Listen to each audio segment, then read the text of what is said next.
Have you ever been curious about astral projection? Did you ever consider the idea of time traveling while dreaming? Tonight's guest shares a fascinating story of how she does both.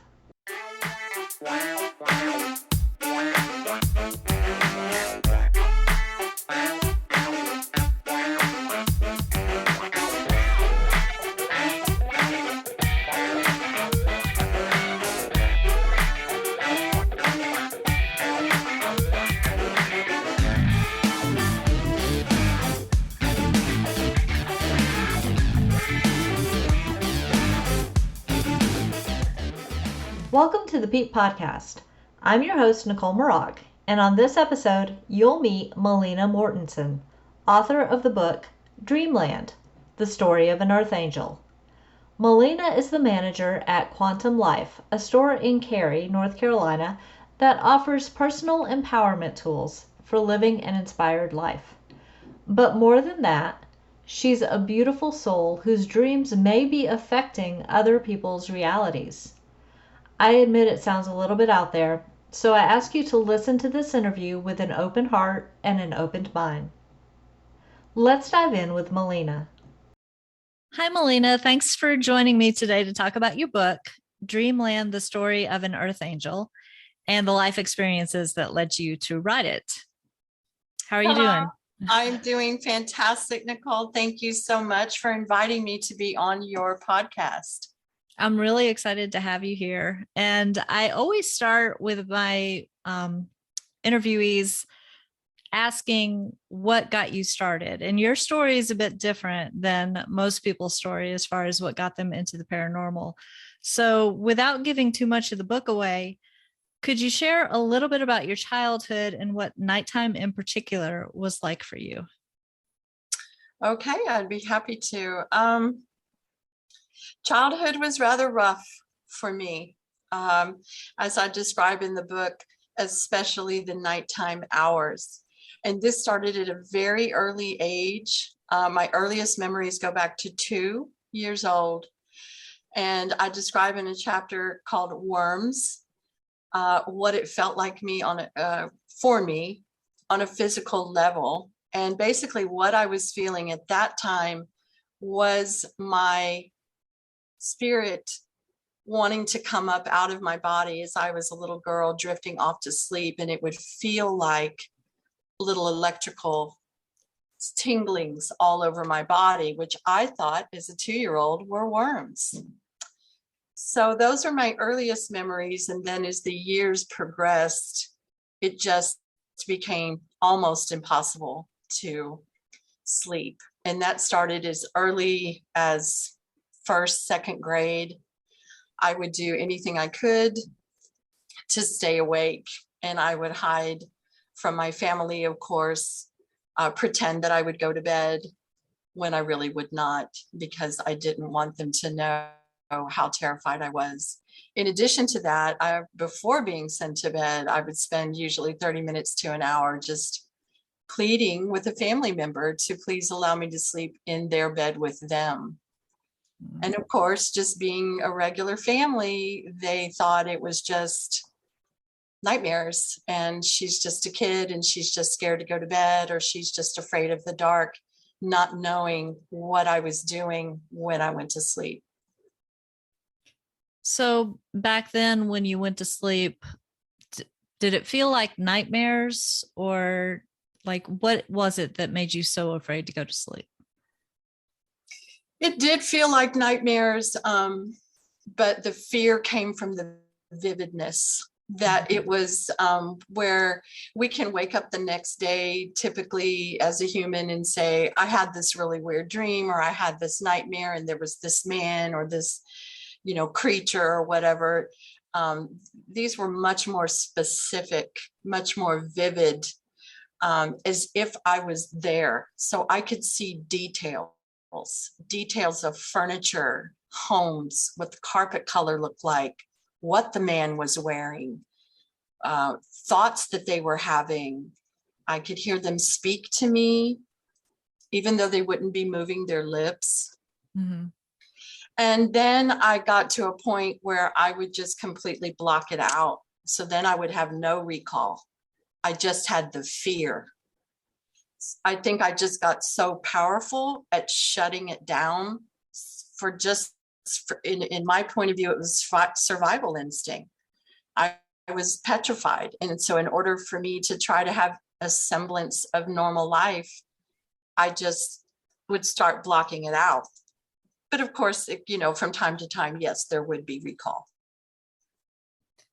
And as you were growing older through childhood and teenage years, how did not sleeping at night affect you?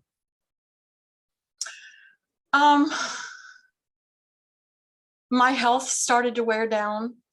I was chronically sick due to not having adequate rest. I would sleep a lot during class. I got a reputation for that, as a matter of fact, and some teachers would get frustrated and think that I was, sloughing off being a decent student, and other teachers just had a feeling that they knew something was going on. They didn't know what it was, and no one ever really verbally asked me, is there something going on at home? What's going on that you sleep every day in here? I would just really kind of get away with it. And I think that one of the reasons was because my grades were always good. Mm-hmm. Somehow or another, I always still managed to do my homework and pass my test. I was an A, B, C student. I wasn't straight A's or anything, but I was able to maintain my grades enough to keep the questions at bay. Yeah, that makes a huge difference when you're a kid. If the report cards come back without a whole lot of red ink on it or notes saying please see us soon, a lot of times you can get away with things. I would sleep in class as a high schooler just because I would pull all-nighters to get my homework done at the very last minute. But I was a straight A student, so my teachers usually didn't really say anything to me. So I can relate to that on a certain level. Different reasons for staying up all night, but well, yeah. And then, like I did say in the book as well, I went to high school in the late 70s, early 80s, and alcohol and recreational drugs did become a part of my life. It was a coping mechanism for me. It kept my abilities during the day as well down to a bare minimum, so that I was able to socialize with other students and not feel so separate. Yeah. And when you talk about your abilities during the day, is that is it intuition? Is it telepathy? Is it clairvoyance? Like what were those? It was a certain sensitivity. It's kind of the metaphor that comes to mind for me is like when you have a stereo on full blast. I would feel when I was approaching the front of the high school and the bell was ringing, or even middle school, just like everything was on stereo for me. All the conversations, even if the groups were 20 feet away and talking privately, it's like I could almost hear what they were saying. It would come in little echoes. And I would know who they're gossiping about, what was going on in their discussions with those groups. And so it was just a huge wave of energy that would just overtake me on a physical level. I would often feel faint. It would happen to me at concerts. We would go to concerts when I was in high school and I would pass out. Wow. The energy was just too much for an empath to handle. And I'm what you call a high functioning empath. And there is a little bit of, just to clarify, there are a lot of empaths around the planet, and I love that. But there are some of us that just do function on a little bit higher level. And so the energies can affect us so much that we can't handle it. And so I would faint from time to time, or get so lightheaded I would have to go to the bathroom and sit down in there in order not to pass out. Wow. That I can imagine that would make you feel very different from everybody else. Oh yes, it was glaring sense of separation and just trying desperately to belong and analyze my fellow students, my teachers, just any kind of situation that I was in. I was constantly trying to get the energy to balance out so that I could be a part of the group that I was in. So moving from high school into adulthood, um, how did you make that change? Did you go to college? Did you get married? Like what was your early adulthood like? My early adulthood, I did get married. I married the best friend of my older brother. I met him when I was 15, and we were married when I was 21, I believe. And just a couple of months after we were married in Houston, he got a letter from Texas A&M saying he had been accepted to the engineering program. And so we as a couple decided that that was the best route for us moving forward, was to get some uh, education behind us to afford us a better life. So we packed up the car and moved to College Station, and we're there, I guess, about a year. And after about a year, I decided that I wanted to go to school as well. So early adulthood was married in college. Mhm. And were you still having the dreams at night, or were you even sleeping at night through those years? I was still having the dreams at night. Um, we would sometimes have to sleep in separate rooms because if it wasn't an especially active night, the nightlight wasn't enough for me. So I would have to get up and go to the guest room and sleep with the main light on, the main light switch on. And so in order for him to get some sleep, I would have to go to another room. So yes, they were quite active early in my 20s as well. And again, I was, partaking in alcohol and recreational drugs, trying in my point of view, if I could get to the point where I could just pass out, that maybe I would sleep so deeply that I wouldn't have an instance. I wouldn't have a quote unquote nightmare when they really weren't nightmares, that I could get so far down into sleep, into that REM sleep, that there would be a chance that it wouldn't happen. And it would work to a degree. So at what point did you kind of start to awaken to the idea that your dreams could be more than just what I would call brain dumps? Because I know sometimes I have dreams that mean something and you can tell the difference. But most of the time, my dreams are brain dumps. Just the random stuff from the last few days show up in weird ways, and it's like this is the most bizarre. They're never nightmares. They're just bizarre strings of things happening. Well, to answer that question, it was rather late in life. I was enmeshed in a 13-year relationship with my last husband. And unbeknownst to me, I had signed a soul contract with him prior to incarnating. And until that contract was complete, the full awakening was not going to happen. The time traveling was still going to happen because that's an ability that I brought into this incarnation with me. So it's something that I was doing, and in my blueprint, in my plans to incarnate again, the agreement was I'm going to bring it with me and I'm going to do it at night. So the way that it's been explained to me by my guides is to view it as two missions. So I have one mission that I do at night, and then I have the missions that I do during the day or as Melina. And what is the mission that you do during the day? The mission that I do during the day is I transmute negative energy. And so that could be anything from somebody walks up to me, near me, and there's some kind of situation going on with them, I'll feel that absorption that I explained, like when I was in high school. Mm-hmm. I'll feel that absorption. And what I didn't know then that I do know now is that I can transmute it.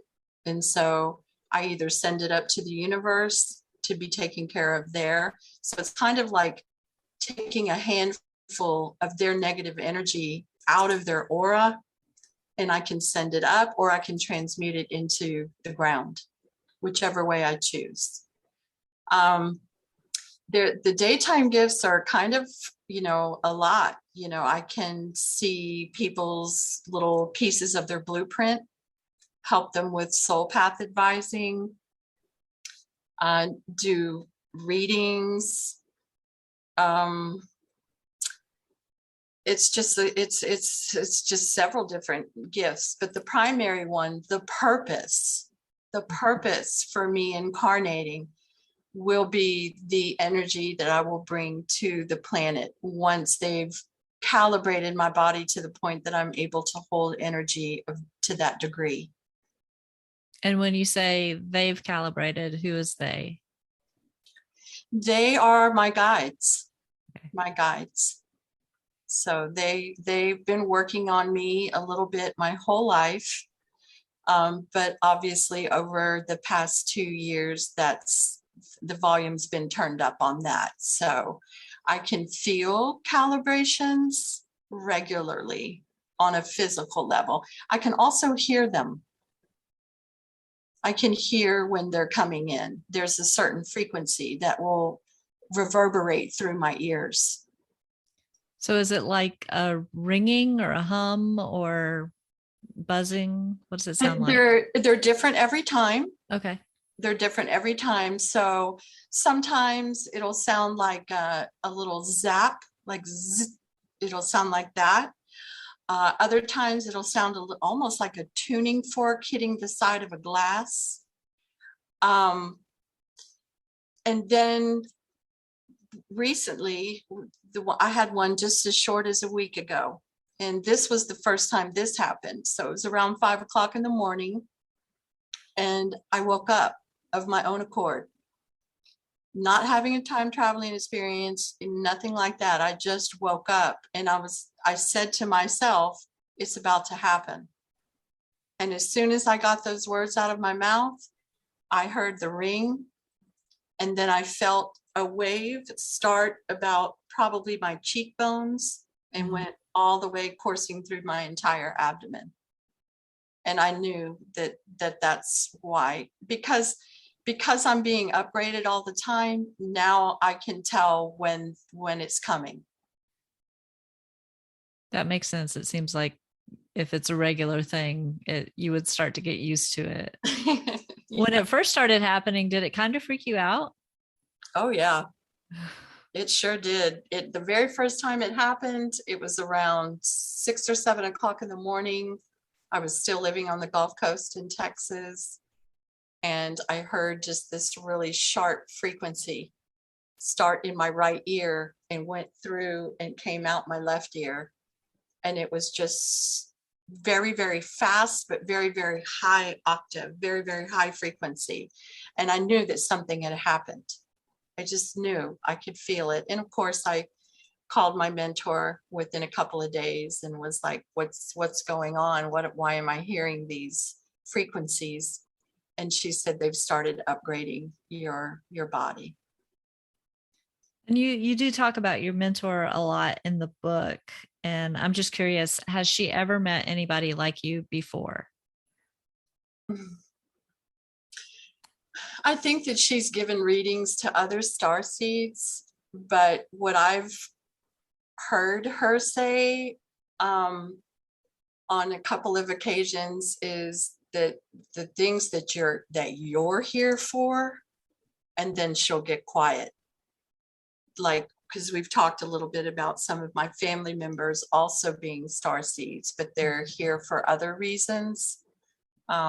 One of which is just simply to witness the ascension. And then her very next comment was, but what you're here for is completely different. So I think that some of the thing, and she's told me that too, as I read you, I'm learning more.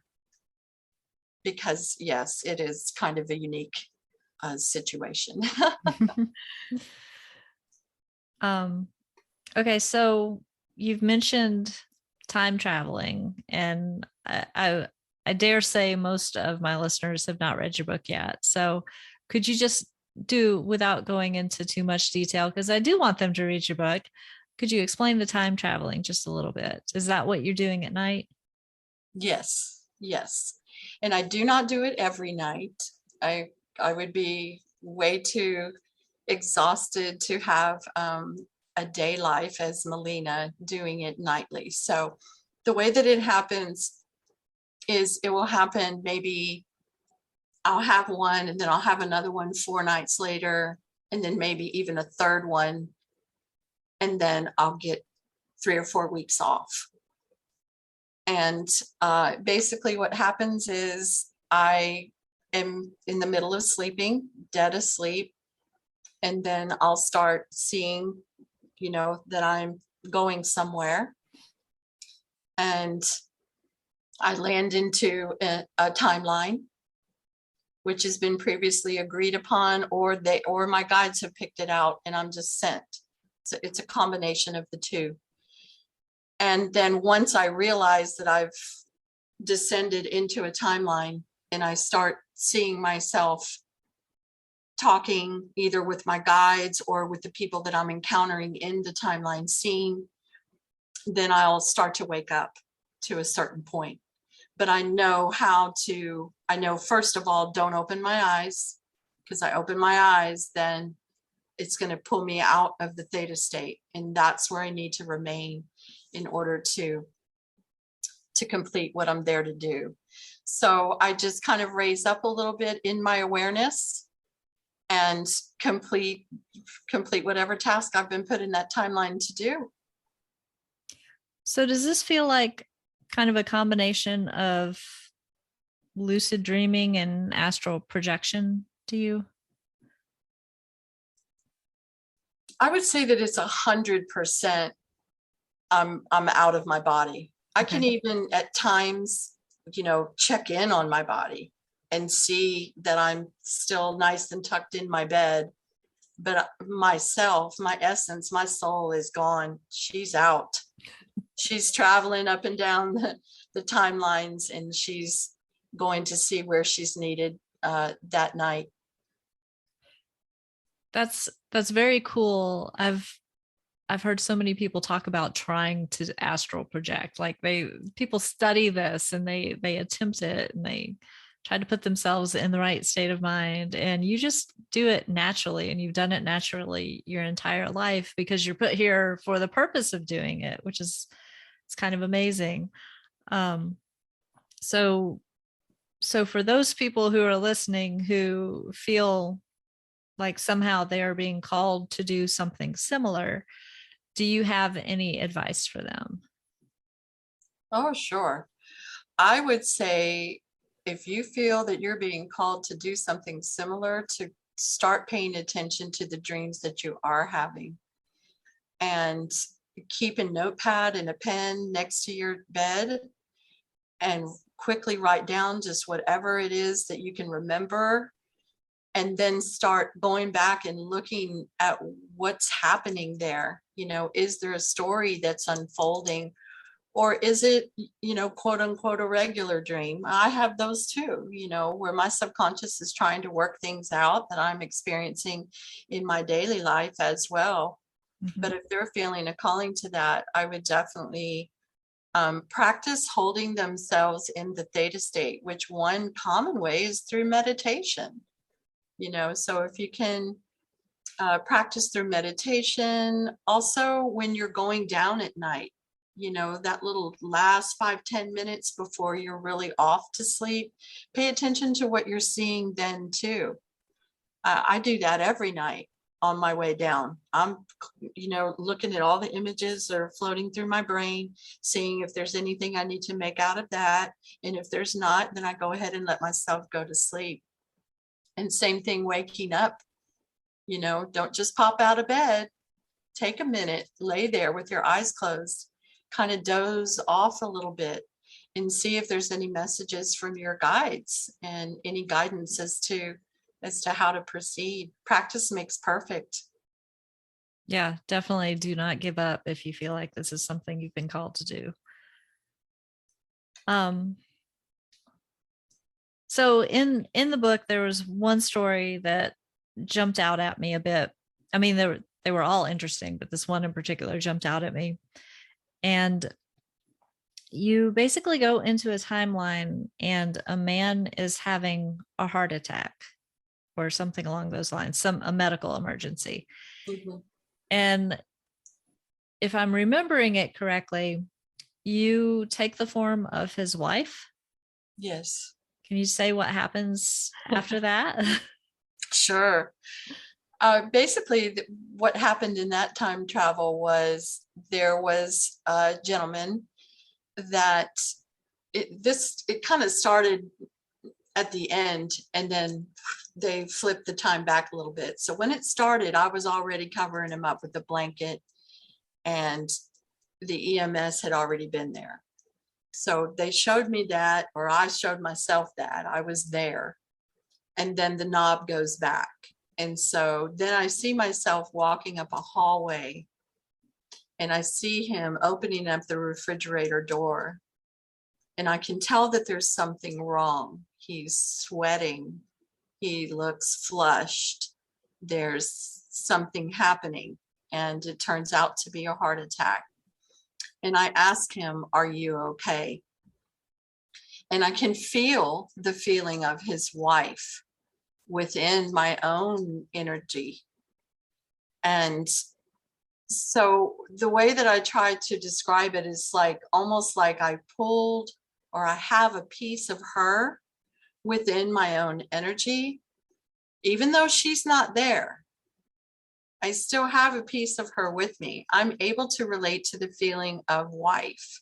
Mm-hmm. And so I appear, when he's looking at me, that's what I look like. I look like his wife, but I'm not. And then I see that he's having a heart attack and call the EMS to come and help him.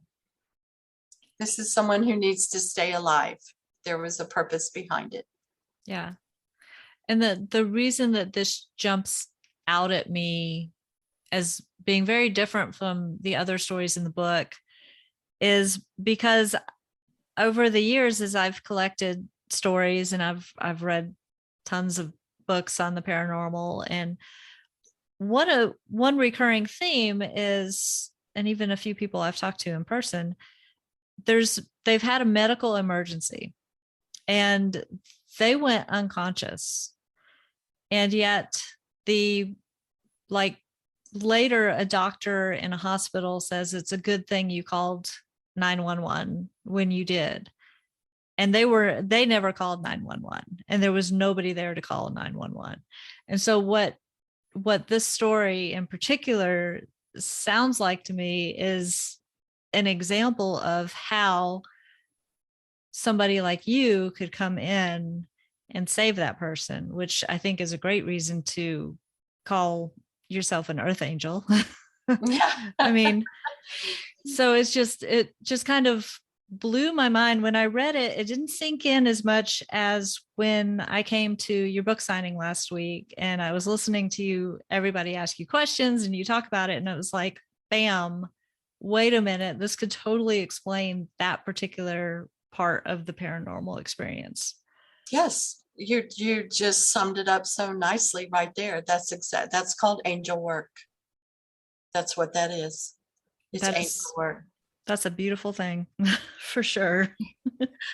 I love that it's expanding our conceptions of what an angel looks like, because I think over, the history of mankind, we've put angels so far up there that they're almost in a way inaccessible to us and to humankind. And it's just expanding our vision of what angels do You've got archangels, of course, Mhm. but then you've got a whole army of other angels that are able to help in that manner. Yes, absolutely. So, what are some of the things that you have experienced in your nighttime work that surprised you? Some of the things that you've realized that you can do that just totally shocked you? um, I would have to say, and this will be coming in book 2, so I'll give a little bit of that away. I'm able to telepathically kind of get people to do what I need them to do at the time, as long as it stays in alignment with source. Mm-hmm. What it reminds me of, I'm just going to go out on a limb here. What it reminds me of is Obi-Wan Kenobi, when he pulls up with Luke Skywalker and he says, "These are not the droids that you are looking for." Right. And he kind of does his little hand and, his fingers go in the wave, and then it's not the droids they're looking for, and they walk off, right? Right. It's like that. I've seen myself do that in a time travel. That will be coming up in book 2, where I'm able to quiet an animal that is giving away my position. And then another thing, it's also in the same chapter, I'm able to teleport.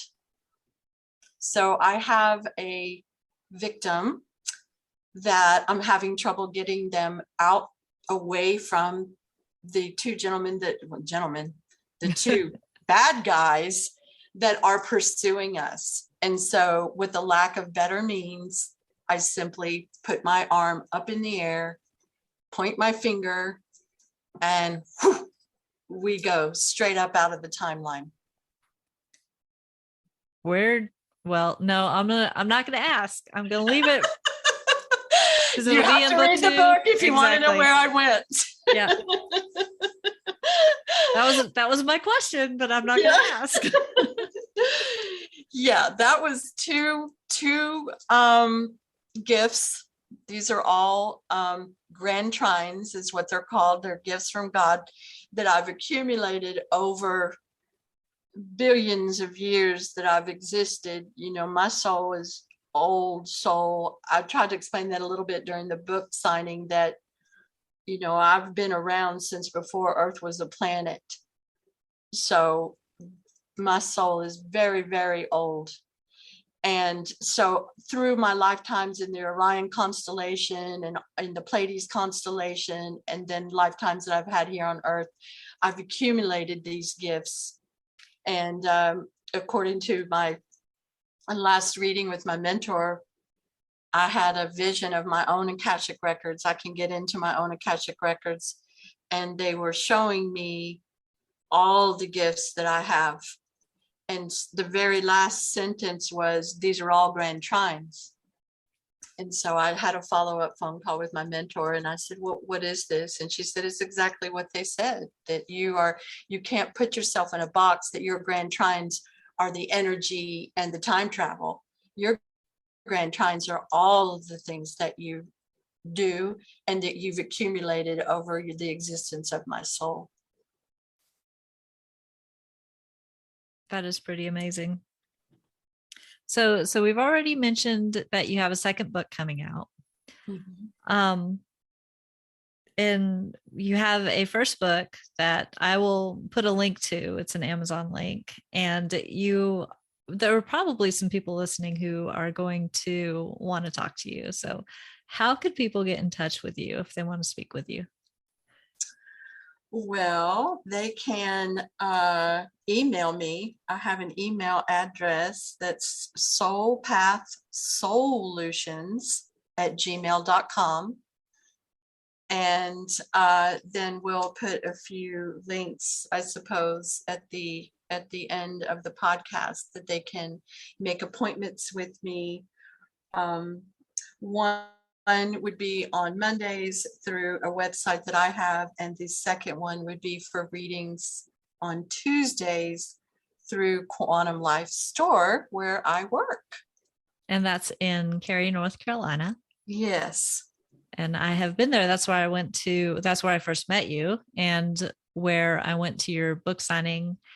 And that is a wonderful store. I could stand in there for an hour and not see everything that is in Yeah. the store. So if you are in the Raleigh, Durham, Chapel Hill, Cary area and you go by Quantum Life, do not judge it by the outside, because it looks small from the outside, but there is so much packed in the store. It's just amazing to me.